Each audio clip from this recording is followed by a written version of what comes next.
everyone. Welcome to Algorithm Seminar. Today, happy to have Andrew here to give a talk. He completed his PhD in economics at Princeton University in May 2023. While at Princeton, he earned the Goldfeld Fellowship alongside multiple Dietrich Economic Theory Center grants. This past year, he served as a tenure-track lecturer, assistant professor at the University of Exeter, and this fall he will be joining the University of Notre Dame as a tenure-track assistant professor. His research focuses on improving marketplaces, such as the marketplace for public housing in Singapore and the labor market for medical residents. Please welcome our speaker. Yeah, thank you for that, Jamie. So this talk may be a little bit more economics oriented. So if you have any questions about any of the terminology I'm using or such, please do jump in at any moment. I won't be able to see any hands raised. So if you have a question, just unmute yourself and go ahead and ask. Today, I'm excited to talk to you about learning through transient matching in congested markets. That's a bit of a mouthful, so let me unpack the motivation. In many markets, we care about who we're matched with. And it's not just a matter of getting to pick and choose our options, they also have to choose us back. In the labor market, we apply to a firm, and that firm has to be willing to hire us. When we date, it has to be a mutual acceptance. And even in online contracting platforms like Jackrabbit or Upwork, they have to actually accept whatever proposal you're making. In these markets, there's a lot of incomplete information, settings where we don't necessarily anticipate the value of a match. In the labor market, you may not know what it's like to work at a firm until you've actually been there. In these markets, we learn about potential match partners through interacting with them. For example, employees experience work culture through on-the-job interactions, and individuals in the marriage market date to learn about prospective spouses. So in these markets, we learn about prospective match partners through pairing with them. And our goal is not just to have a good partner today, but to have a good partner in the long run as well. A key feature of these markets is they're often congested. Firms have a limited number of jobs, and so they can't hire every applicant. Dating is monogamous, and service providers can handle only so many tasks at any given point in time. These markets often feature transients. Employees move from one firm to another at a rate of almost 2% per month. And in the tech sector, this is even higher. In fact, it's, I believe, double this number, closer to 3.5 or 4%. In the National Residency Matching Program, which actually uses a core algorithm to match recent medical school graduates to hospitals, despite the fact that this algorithm was designed to be strategy-proof and guarantee applicants their best available option, more than 25% of these residents switch from their initial program before they graduate. And this transience is costly. Training new workers is time-intensive. More than 35% of graduates from college wish they'd been more careful in choosing their major, and Medicare funding for these residencies is time-sensitive, limiting limiting how long they can get paid by the government before the hospital or student must pay out of pocket for themselves. What I'll do today is I'm going to model these congested markets of transient matching. In the model, I'm going to fix ideas by describing a labor market, but as I mentioned earlier, we can think of many other markets, including contracting platforms online as well. Workers will repeatedly apply to capacity-constrained firms, and they'll learn about the quality of a match upon being hired. In order to solve the model and characterize equilibria, I'm going to extend results from multi-term bandits to settings with endogenous rewards, and then I'll develop a core algorithm which will characterize equilibrium in any such market. I'll use the algorithm to show that congestion causes under-experimentation.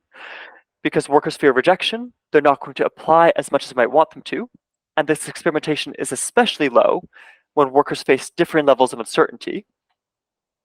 I'll then analyze two natural policy interventions. I'll show that these would have improved efficiency if the market was uncongested, but when the market is congested, information intermediaries can harm high-fit workers outside options, such as headhunters, and increase in unemployment insurance can actually decrease the level of search if the market is sufficiently uneven. Without going into too much detail on the literature, I want to highlight attention to a literature on bandits with collisions, which is the overlap of economics and computer science. In that literature, they study the question of how a single authority should allocate tasks within a company, for instance, when each task can only be used by one employee at a time. my key departure from this literature is rather than having a single authority allocate tasks, I'm going to ask what would happen if there was no such authority, and everyone can pick and choose which task they want to apply for in the first place. That's going to naturally introduce some new inefficiencies, and I'll be able to characterize them in this setting. In brief, I'll go over the model in a moment. Given the model, I'll characterize the equilibria using an algorithm. I'll then describe the two positive differentials I mentioned, and then I'll conclude. At this point, if you have any questions, please jump in and interrupt me, because in case there's anything that's unclear about the model itself. Time will be discrete with an infinite horizon. There's a continuum of workers with mass normalized to 1 and a finite set of firms. Workers are going to be categorized on 2 levels. They'll know their class, for example, the school they went to, the grades they received, where they grew up, but they won't know their type, which is a member of their class and is what they actually care about. This type is going to be a vector of match values, 1 for each of the F firms. For example, theta 2 indicates the quality of a worker of type theta's match with firm 2. These match values are bounded, and I'm going to also assume the match values are independent conditional on a worker's class. That is, given a worker's prior information, if she receives a surprise about her match value at firm 2, that's uninformative about her match value at firm 3. And that's going to be a core assumption of today's talk. The rest of the assumptions I make, for the most part, can be relaxed. So if you have any questions about those, feel free to interject. Given a worker's class, she knows the distribution, whether it's finite or continuous, over her type. And I'm going to denote the total mass of class C type theta workers by M sub C of theta. Firms will be capacity constrained. Each can hire at most M of F workers. And a market will be a triplet, the set of firms, the set of workers, and the masses of each. At the end of each period in the market, every worker will retire and leave the market with probability 1 minus delta. At the beginning of a new period, a proportional mass of workers will graduate and enter the market. So over time, there will be a constant flow of workers. The way the matching works is quite simple. At the start of each period, every worker selects one firm to apply to. Firms interview all of their applicants and learn the match values of those applicants. Those applicants don't learn their match values yet. Firms then select who they want to hire from those applicants, subject to their capacity constraint. The mass of hired applicants must be less than the capacity of the firm. Any applicants that are hired are rejected and receive their outside option. And we're going to focus on learning on the job. Hired workers learn their match value, while rejected workers learn nothing. Firms are going to choose who they want to hire to maximize their discounted profit, where the profit will be the quality of workers they hire in a given period, integrated, then discounted over time. Firms get to know applicants' match values and the classes of those applicants as well.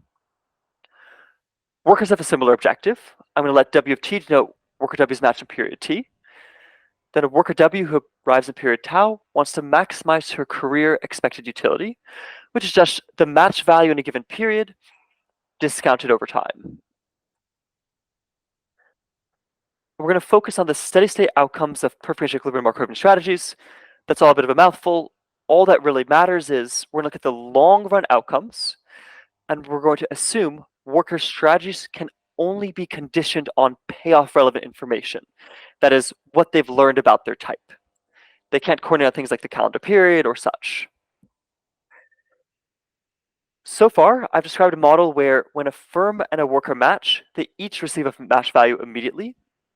For example, when a worker works at a firm, they generate some surplus, and that surplus is split according to a fixed parameter.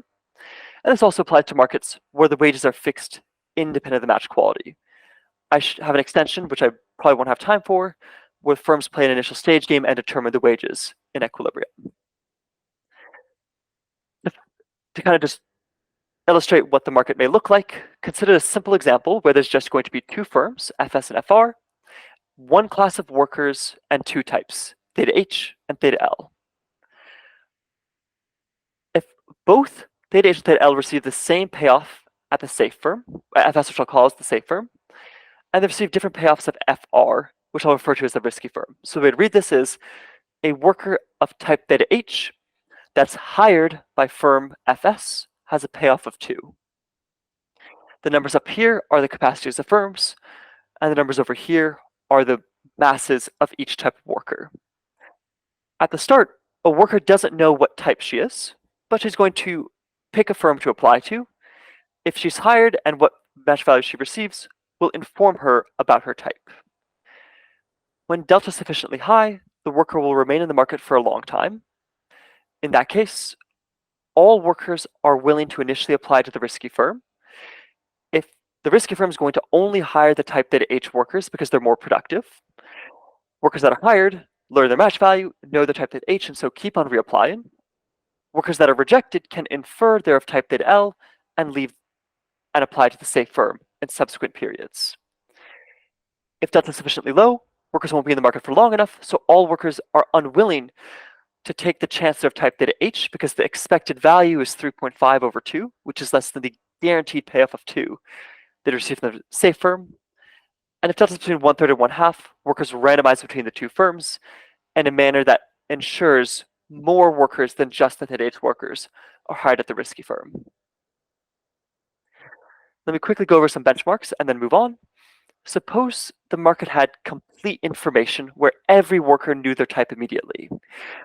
In equilibrium, we wouldn't see transients because each worker would repeatedly apply to the firm that maximizes their payoff.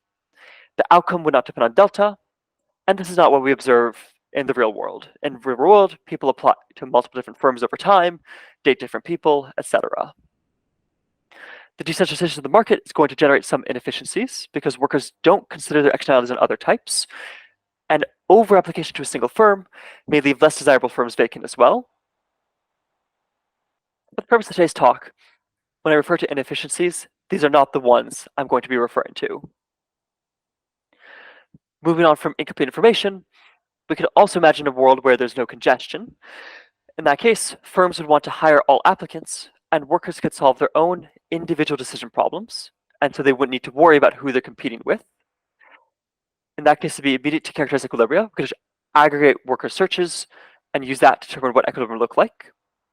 Because there's no externalities, search would be efficient, and the interventions I'll mention later would increase welfare, but what I'll show is when workers have to compete for jobs, these interventions may have more nuanced impacts. Enough preliminaries, let me describe what I'm actually doing now.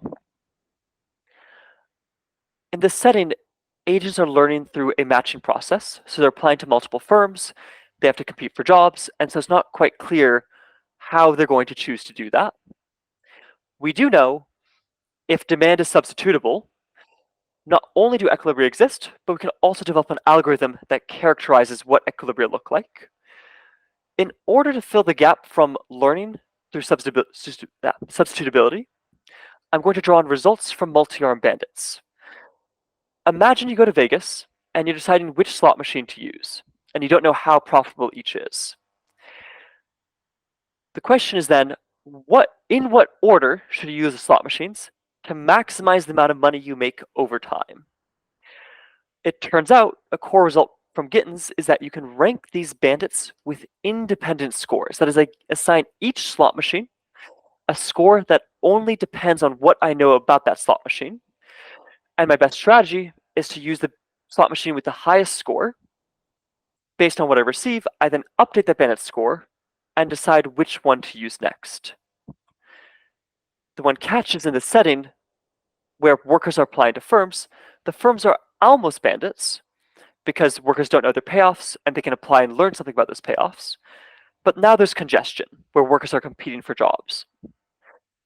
In particular, if all workers apply to the same firm, because it has the highest score, workers won't all receive the job, and so that score wouldn't actually reflect how profitable it was to apply to the firm in the first place. What I'll show is that congestion at one firm, nonetheless, will not affect the value of another firm through knock-on effects. And so that's how I'll fill the gap here. Because agents learn through matching, the firms will act as endogenous bandits, which will imply demand is substitutable, and so can characterize equilibria through a natural greedy algorithm. So to get there, I first show that firms always hire the most qualified applicants in equilibrium. That is, if a firm hires workers of type theta, it hires all applicants with quality above theta. If the firm is below capacity, then it hires all applicants. Reasons this may not be true are that through rejecting a worker, that firm could trick that worker into reapplying more down the road. It could also generate a rejection chain, whereby rejecting a worker, that worker applies to a different firm, who then rejects its workers and causes those to apply to the original firm. Because of the bandit structure of the model, of the setting, rather, this rejection can delay the rate at which a worker learns, but cannot increase the total number of applications. Because preferences between the workers and the firms are aligned, rejecting an applicant cannot lead the applicant to cause other workers to be rejected and lead to more preferred applications over time either. And since both of these are ruled out, firms always want to hire the most qualified applicants in each period. We can then use hiring thresholds to characterize the behavior of a firm, where a threshold is going to be a match value and a probability. A worker that's more qualified than the threshold is always hired. A worker that's less qualified is never hired, and a worker exactly at the threshold is hired stochastically. Workers can then use these thresholds to infer the probability of hire at each firm. And so workers then face an endogenous multi-firm bandit problem, where the hiring probabilities now depend on all worker strategies. And instead, firms are evaluated as bandits with the reward list truncated at the bottom. The worst applicants are going to be rejected. Because everything's stationary, these higher probabilities are going to be constant and predictable, which also means that workers can update after having been rejected about what the quality of that firm might be.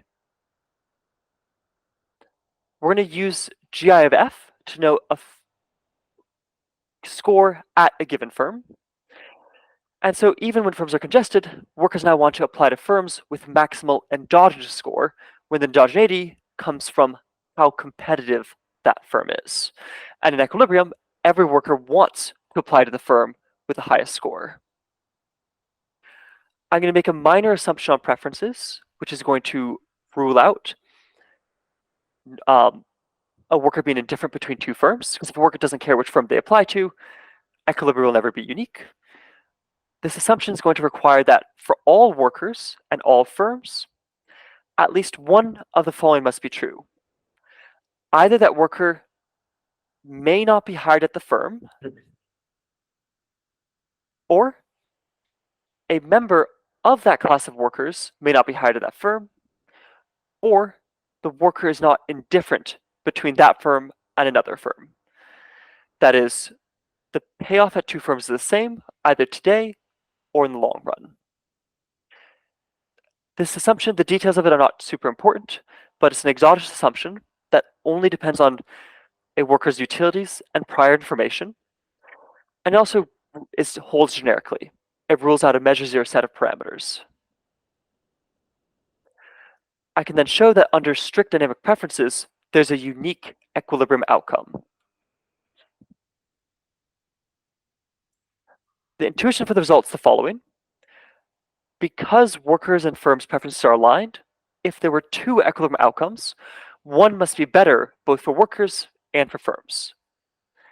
This means that firms are hiring less qualified workers in the worst outcome, and so they are less competitive overall, and it's easier to get hired. But in turn, workers can then deviate in the worst outcome, follow their strategy in the better outcome. They're strictly more likely to be hired than before, so the payoff is strictly better than in the better outcome. But in the better outcome, they had higher payoffs, and so they're better off overall.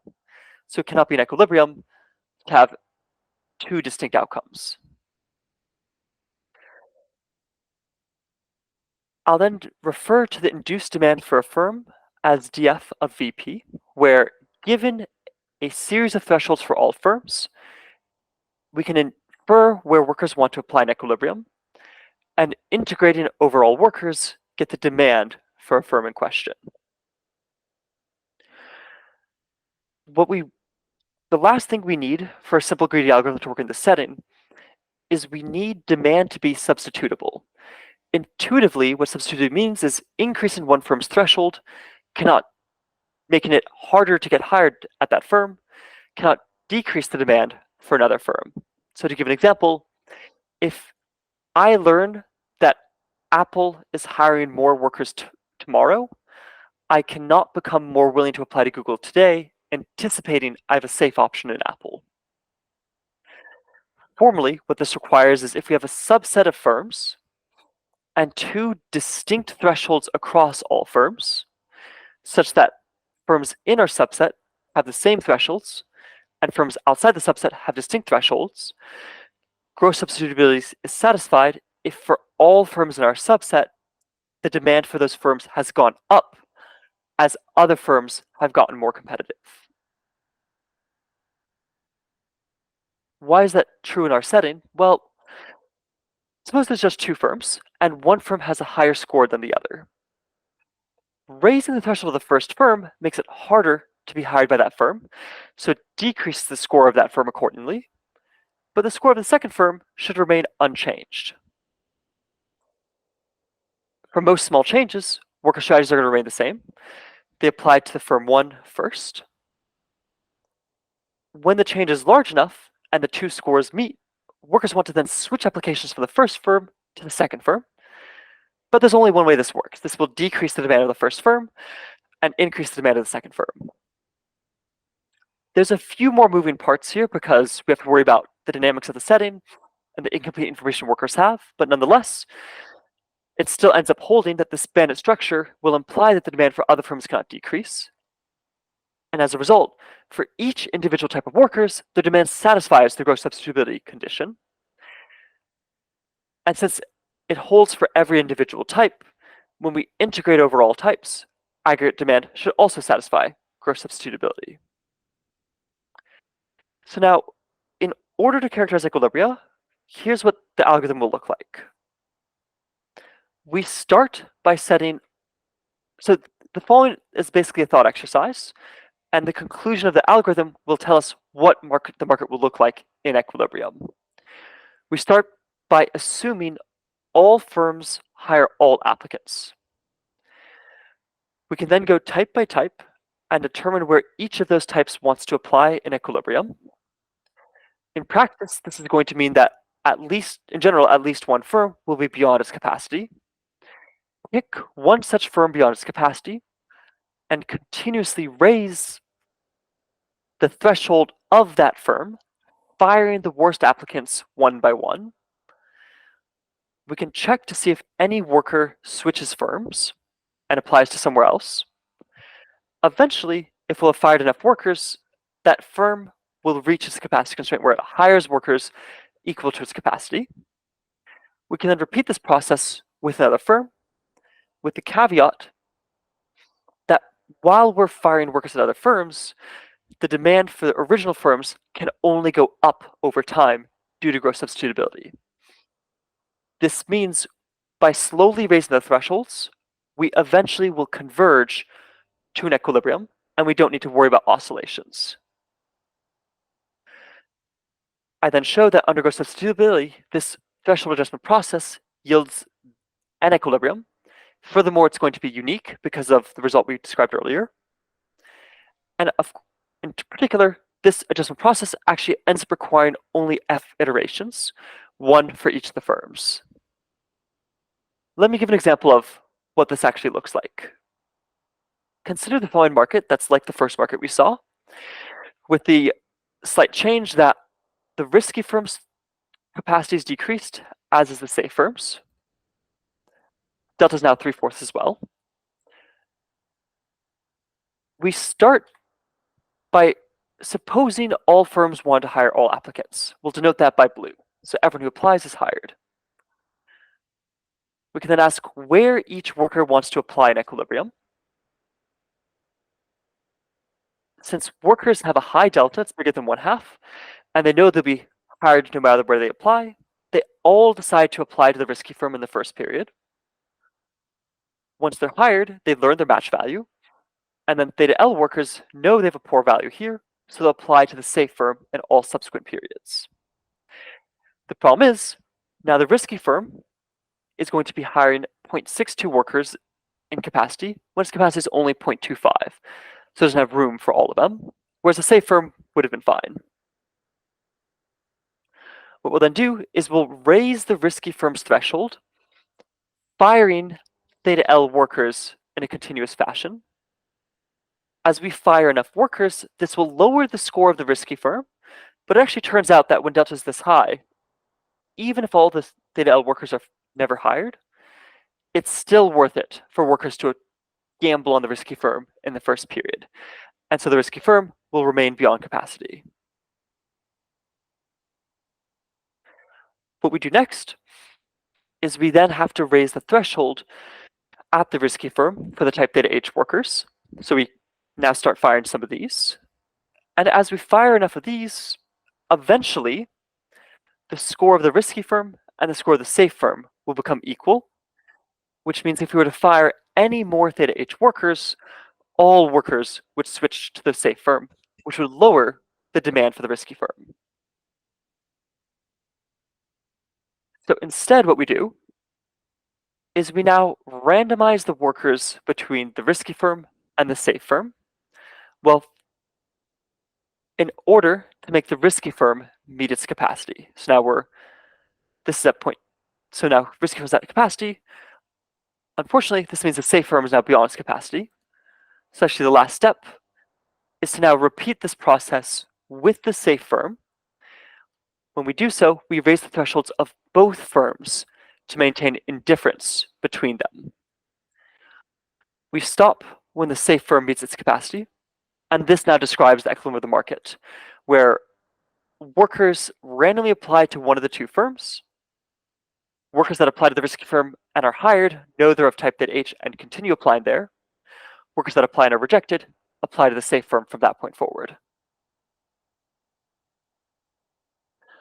It turns out that the congestion in the market restricts efficient search. Consider the following setting where there's two classes of workers, class 1 and class 2. Firms' capacities are now higher than before, and we've split half the mass among class 1 and half the mass among class 2. Class 2 workers slightly prefer the risky firm, but very slightly, where epsilon is some small number. In equilibrium, if delta is bigger than 1/2, the class 1 workers benefit from the incomplete information, so they apply to the risky firm. If they're hired, they learn they're of type theta H and keep on reapplying there. If they're rejected, they learn they're of type theta L and start applying to the safe firm from that point forward. Class 2 workers randomize between the two firms just to maintain indifference. Importantly, because class 2 workers are present, they edge out the theta L workers from initially being hired at the risky firm. So if delta is less than 1/2, this means class 1 workers are not willing to apply to the safe firm in the first place, and they are not willing to apply to the risky firm in the first place, and so class 1 workers only apply to the safe firm, whereas class 2 workers all apply to the risky firm, which makes them slightly happier. If you remember the first example, the class 1 workers actually mimic exactly the first example, and so we would have wanted some class 1 workers to apply to the risky firm when delta is less than 1/2, but bigger than 1/3. But because these class 2 workers are present, this congestion restricts the class 1 workers from applying and learning about the type in a way a social planner would like.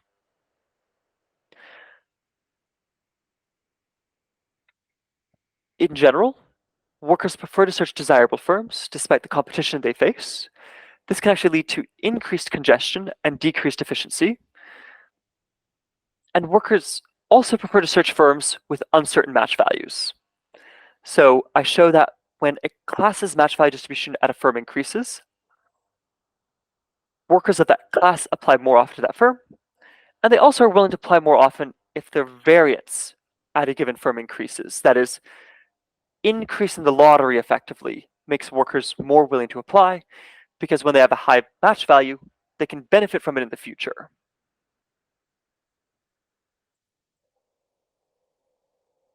It's also possible to show that as workers become more and more patient and remain in the market for a longer amount of time, the equilibrium probability workers apply to a firm will converge to the probability they apply to that firm if they'd had complete information.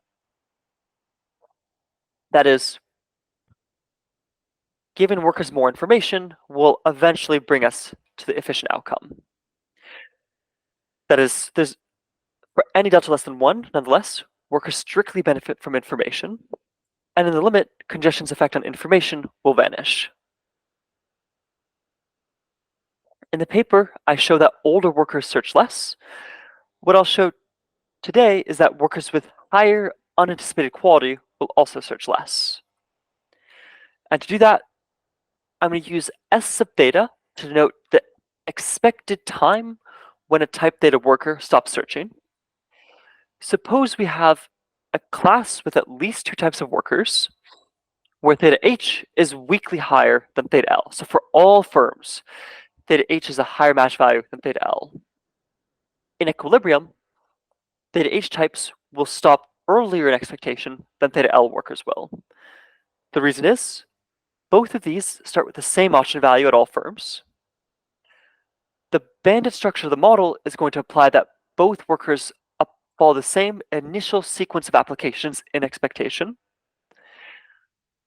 But a worker is willing to stop searching only when its match value at that firm exceeds the score of other firms. And so if theta L is willing to stop searching at a firm, theta H must also be willing to stop searching there because theta H has higher match values than theta L. And so in expectation, theta H stops earlier than theta L does. Why is this relevant? Well, a Gallup poll in 2017 interviewed US adults about their undergraduate education and found that more than 51% of US adults would change the school they chose or the major they chose.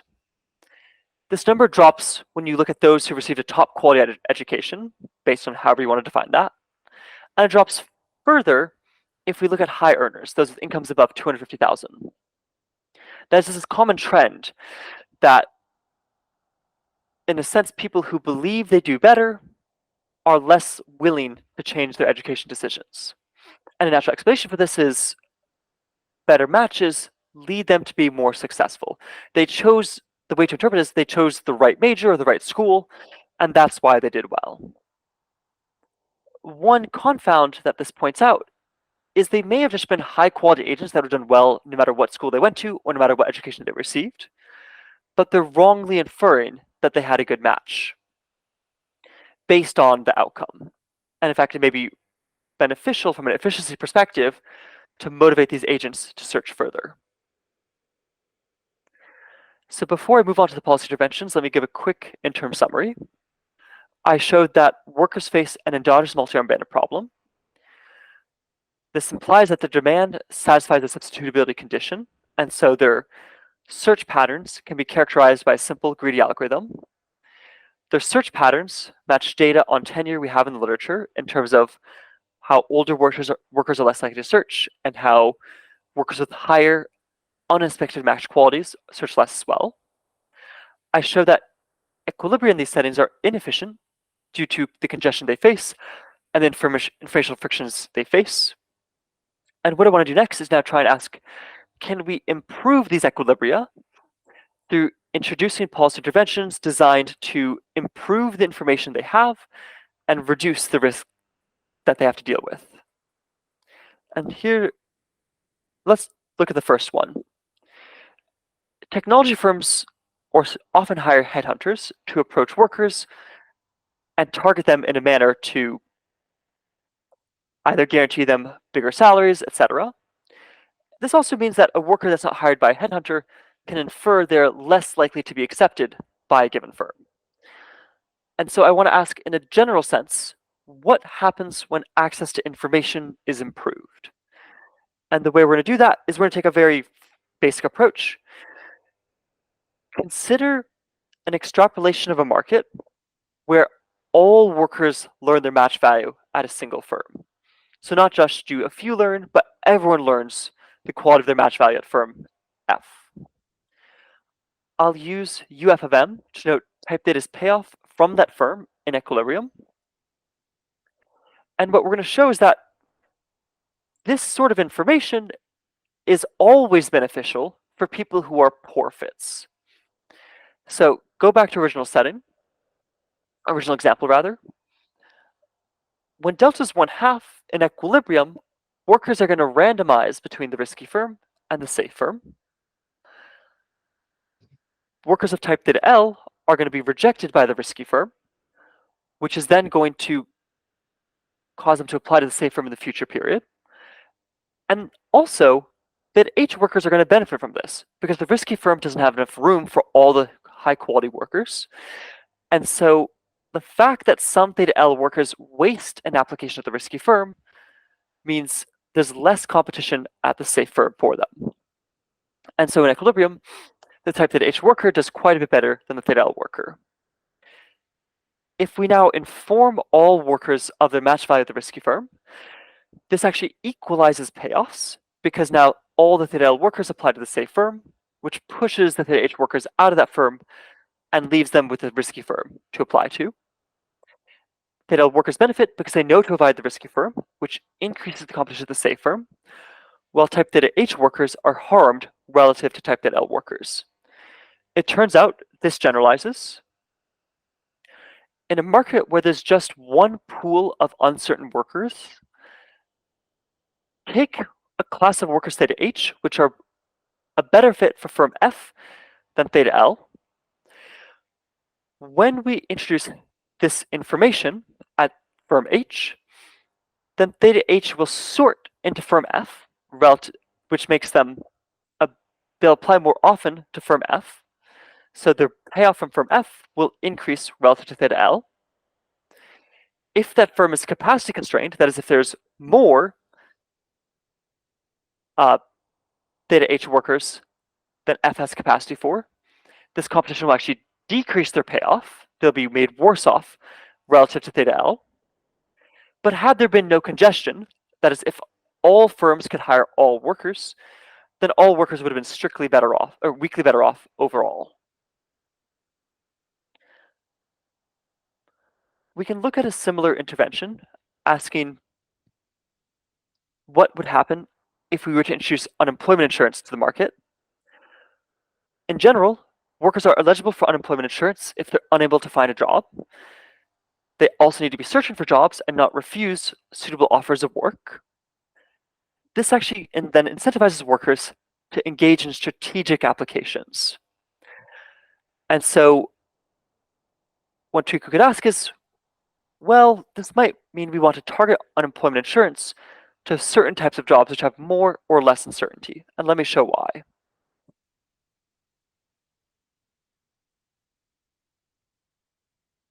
In equilibrium, when there's no unemployment insurance, that'll be the blue and the green lines. The y-axis is how often workers apply to the risky firm. The x-axis is how patient workers are. As delta goes up, workers retire with lower and lower probabilities. In this setting, as delta goes up, workers, of course, are willing to take more chances. But importantly, when we introduce unemployment insurance, we move from the blue line to the orange line. People apply more often to the risky firm, and from the green line to the red line. So overall, introducing unemployment insurance when there's a risky firm that isn't strictly better than the safe firm increases the willingness of workers to search. And when delta's in this intermediate region, that's actually efficient because now we get more theta H workers applying to the risky firm until we fill its capacity. Conversely, if workers already know their ideal match, increase in unemployment insurance can motivate too many workers to gamble on an application to that firm and decrease the amount that apply to a riskier firm where they're uncertain. And so in this case, again, the blue line is the probability workers apply once to the risky firm, whereas the orange line is the probability they apply once when there is unemployment insurance. For this, when delta is sufficiently low, increase in unemployment insurance actually decreases the amount of workers applying to the risky firm, and this is inefficient because the safe firm's already at capacity for these parameters. And so we actually want more workers to apply to the risky firm in the first place. As a quick summary of that, headhunters and unemployment insurance can improve welfare in uncongested markets. When we improve access to information, these headhunters will often aid workers that are not approached, and their benefits and harms will actually depend on how qualified workers are at the firm in question. When we instead reduce risk, unemployment insurance can improve worker welfare, but decrease efficiency when a commonly known top firm exists. This suggests it may be more efficient to target benefits towards workers who apply to smaller firms overall. I'm going to come back to the extension on wages I mentioned earlier. So previously, I described markets where wages were non-transferable. In labor markets, we may expect wages to adjust in equilibrium. And so what I'm going to show is that when you add wages to the model, everything goes through nonetheless. So quickly, suppose at the start of time, firms simultaneously announce wage profiles, where the wage is going to be how much a firm F pays to a Class C type data worker upon hiring that worker. When the worker and firm match, they still generate some surplus, and then there's some transfer from the firm to the worker, or vice versa. We're going to make some small assumptions here. We're going to assume these wages can only depend on the match values. So the wage is a function of the worker's class and match value into the real numbers. We'll assume there's limited liability. So the maximum a wage can be is the match value itself. And lastly, firms are going to be myopic. They're going to maximize their per period payoff. Then, for any profile of wages, aggregate demand will still satisfy the gross substitutability condition. And importantly, when I showed that the threshold adjustment algorithm could characterize equilibria, the one fact it really required is that gross substitutability was satisfied. As a result, for any profile of wages, we can still use the same algorithm to characterize equilibria in this setting. With that being said, let me conclude. The analysis can be extended to settings with heterogeneous discount factors when workers and firms disagree on how patient they should be. It can be extended to settings where workers have more general outside options, to settings where firms don't have a fixed capacity, but the more workers they hire, at some point, the less efficient it becomes because there's redundancy in the tasks allocated, and even to settings where workers and firms disagree on the quality of matches. So in summary, this is a tractable model of transient matching in which firms are evaluated as endogenous bandits. Because of this, a simple greedy algorithm suffices to characterize equilibria. And the setting workers under experiment, where confident workers crowd out uncertain ones, which are the ones we want to search. The implications are that congestion matters for search in these environments. Headhunters cause high-fit workers to search less, while low-fit workers to search more. And unemployment insurance may induce too much competition in vertical markets. That's all. If there's any questions, I'm happy to answer them. But if not, thank you for listening.